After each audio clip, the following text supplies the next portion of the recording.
So today I would like to talk to you about the issue of inclusivity and flexible reinterpretation in the contemporary LGBTQ plus Wiccan practice. So before I actually talk about my paper, my master thesis, I would like to make sure that everyone is in the same page as me when I talk about the terminology of Wicca and witchcraft. A Wiccan is someone who practices the Wiccan religion or spiritual path and has either received Wiccan initiation or has formally and ritually declared themselves as Wiccan. And then the other way, when I say Wicca, it is the religion itself, but a Wiccan or a witch is interchangeably, and there are witches who are not Wiccans. Wiccans are a subgroup of witches. And both Wiccan and witches are subgroups of pagans, which means usually they practice nature-centered religions, although most Wiccan and witches identify as pagans, but not all pagans are Wiccan or witches. When I use the phrase witchcraft, I'm referring to the religious rites and practices such as spell work that Wiccans and witches do. The phrase Wicca itself, as I say, refers to religion as a whole. A short summary of historical introduction is Wicca survived through ages and still thrive in the modern world, specifically in Hungary, as a study case location of my master thesis. In Hungary, we have these two major Wicca religion, which is the first one is the traditionalist Wicca. In Hungarian will be Kelta Wicca Hagyo Orzo Kormány Wicca. That means it's roughly translated to Celtic Wicca traditional keepers. And then the other one is the Berkano Wicca Traditio. It means the tradition of Wicca Berkano that I'm actually doing my thesis on. Wicca is a new religion that combines tradition with modern elements. Despite variation within Wicca, most believers share a general set of beliefs and practices. They believe in a sacred pair of God and Goddess, the binary, the divine binary, in shared moral values, in the respect of natures, like all pagans, and they have polytheistic and pantheistic orientation. Most Wiccan accept this so-called Wiccan rede or a law, a quasi-ethical code that only has a major directive which translates to, if it harms none, do what you will. And every Wiccans follow this law.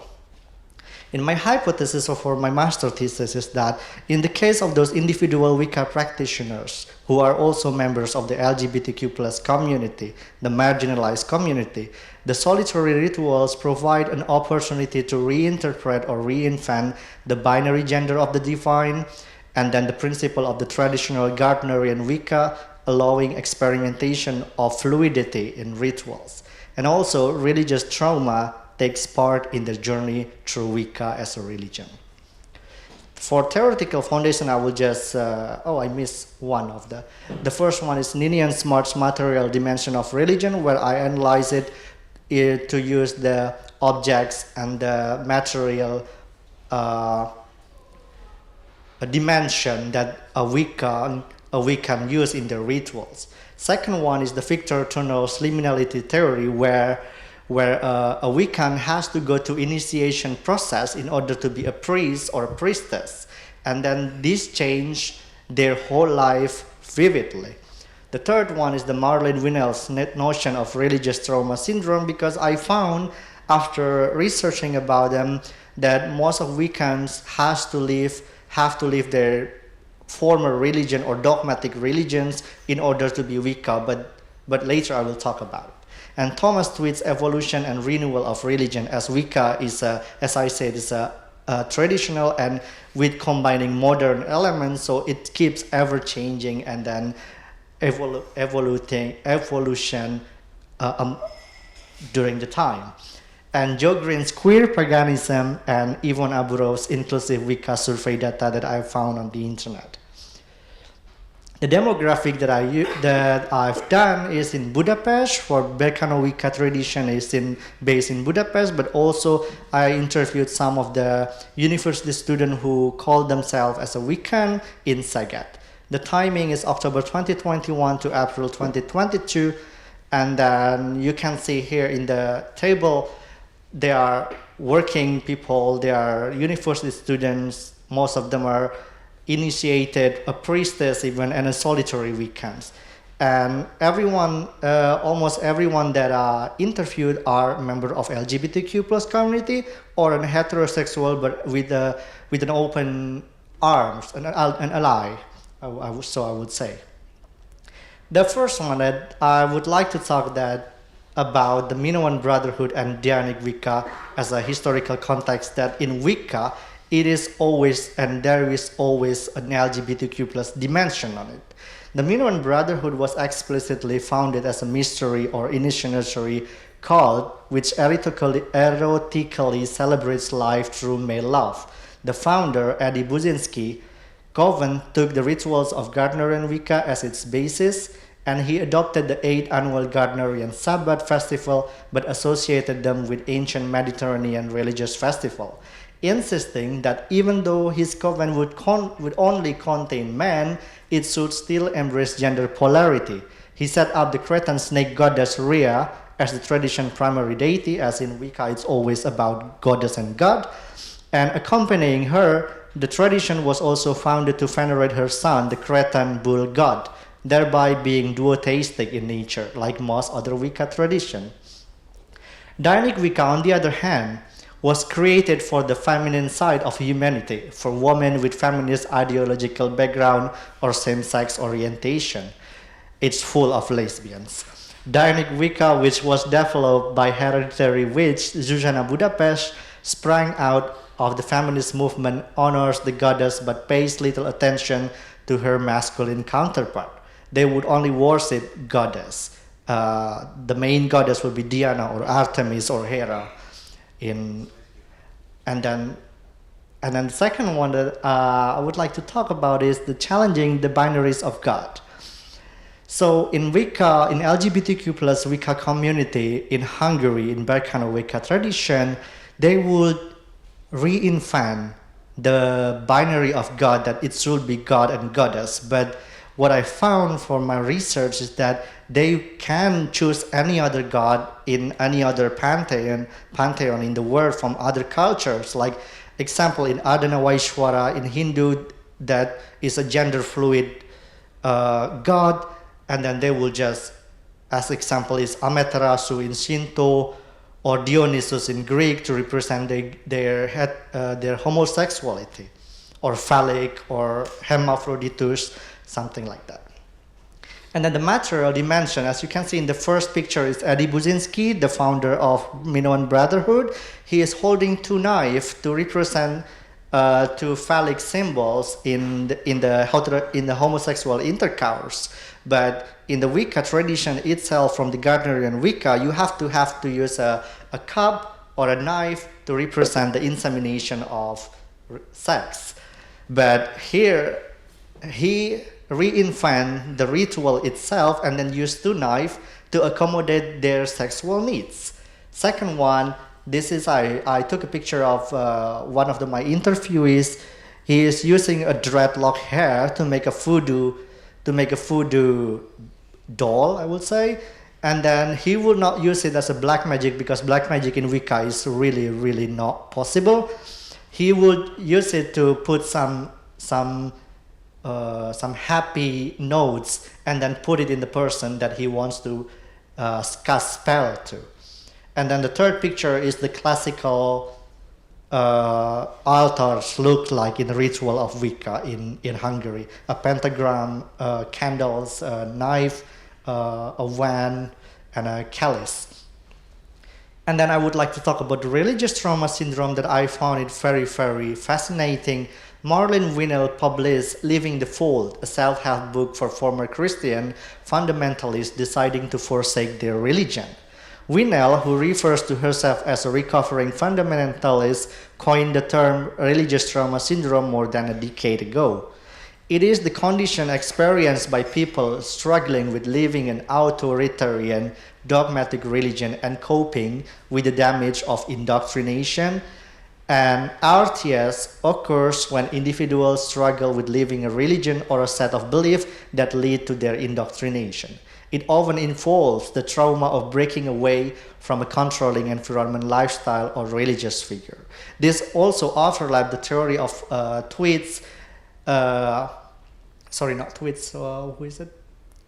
liminality, Turner's liminality, because when you leave a certain religion, a dogmatic belief, you have to make sure that you are changed in order to step into that new religion, and in my case, to Wicca. And then my research finding that flexibility and individuality. The priests began the ritual. I was attending an open rituals that I was invited to. The priests began the ritual by calling upon the god and goddess, followed by the priestess, who also said a number of spells and invited the initiates and students to take part in the calling upon the elemental guardians. The wine then was shared with all the participants. The atame and the chalice were used as well, while several incenses were burning around the edge and the center in the ritual space. The ritual ended with us singing a handful of prayers fitting for the particular event's theme. For solitary Wicca, it's really interesting. The ritual is even more personal, unique, flexible, and individualistic in nature. But there is no itinerary on what they should do chronologically. So they would not follow the book of shadows that the priest or the priestess have written. They would make it as flexible as possible to accommodate their needs. Sometimes they would just do the ritual to attain divination, health, guidance, or to celebrate the Sabbath. One of my interviewees does their ritual in private. Nobody may enter the room or disturb them during spellcasting or meditation. Also, I found a really interesting idea when I talked to one of my interviewees that he would paint a tarot card, because in tarot, in the arcanum, they always a binary of stuff like god and goddess, priest and priestess, and he would, as a gay man, he would paint the other goddess to another god. So he would play with this binary concept of divination. And then the liminal initiation. Individual religious experience should also be taken into account. Individual unmediated experience of the divine go beyond institutional limitation and many times question those. In such experience, which are often called mystical experience, we see examples of crossing or completely disregarding ritual and institutional border. And a witch can leave their dogmatic religion to a paganistic spirituality by choice. But in Wicca, there is no obligation, or it is not definitive to leave a person's religion to practice Wicca. A Wicca then can, as an example, be a Christian or a Muslim, while at the same time identifying as a practicing witch. Their liminality takes place when they reinvent their religiosity and spirituality to accommodate their needs. This also belongs to queer neo-paganism. Even in the internal case of neo-paganism, a queer person can shape their belief so that their queer identity can work harmoniously with the religion. Queer Wiccan can worship their chosen deities, practice non-binary divination, use sexuality spells to combat dysphoria or body dysmorphia, and so on. And I found this a really nice forum on the internet that's called Inclusive and Progressive Wicca. And then they said, after we talked a lot in the forum, I came to conclusion that Wicca is not by nature excluding. So Inclusive Wicca is not a movement or a new grouping within Wicca. It is simply a label for a pre-existing set of ideas. It is about including different perspectives, sexual orientations, levels of ability and disability, and understanding of the world. Not erasing these differences, but celebrating them and working with them. Progressive Wicca is a movement which spans the tradition and emphasizes networking, closeness to nature, personal growth, and cooperative development. Personal experience of other part is welcome and integrated into covens, and we do not slavishly follow a book of shadows. As we see Wicca as an ever-growing religion, and the book of shadow changes and grows with each new witch. The result and the conclusion of my thesis was Wiccans can be generally considered a bunch of a mostly liberal movement. People are not quite sure how to deal with LGBTQ plus issues in various regions. This is probably the reason why fewer LGBTQ plus community members wish to enter traditional Wicca covens. Hence, the community, even though promoting inclusivity, is still unaware of the changes that should be made to include these marginalized groups. So I would like to cite about Yadidya Van Boven's presentation about the LGBTQ plus, about the TikTok or Instagram witches. Berger said that in secularization theory that he declines, he made another theory about pluralism. He would describe it as in modernity we have more like a buffet or a cafeteria where we can choose parts of religions that we like to have. And then I think in the pop cultures Wicca, they found this the popular belief of TikTok or Instagram witches to be experienced because they took the aesthetic moment of Wicca or anything like that. And the other one is they cannot somehow completely let go of their past Abrahamic belief. Even though they have decided to leave their former religions to be a Wiccan or practitioner of witchcraft, this is due to the implanted dogmatic teachings and the breaking of religious trauma. My original hypothesis that LGBTQ plus Wicca used the adjective of Wicca, which is a belief that is universalistic, yet so individualistic, is correct, because they use Wicca as a tool of self-expression regardless of their sex, gender, and or sexual identity. They use different kind of objects for their ritual to accommodate their needs. They also reinvent and reinterpret their Wiccan beliefs for their own good, so that they can be the best version of themselves. This thesis then is closed with a positive statement that Wicca is a religion that can be modified accordingly to fit within the framework of the given individual. Thank you.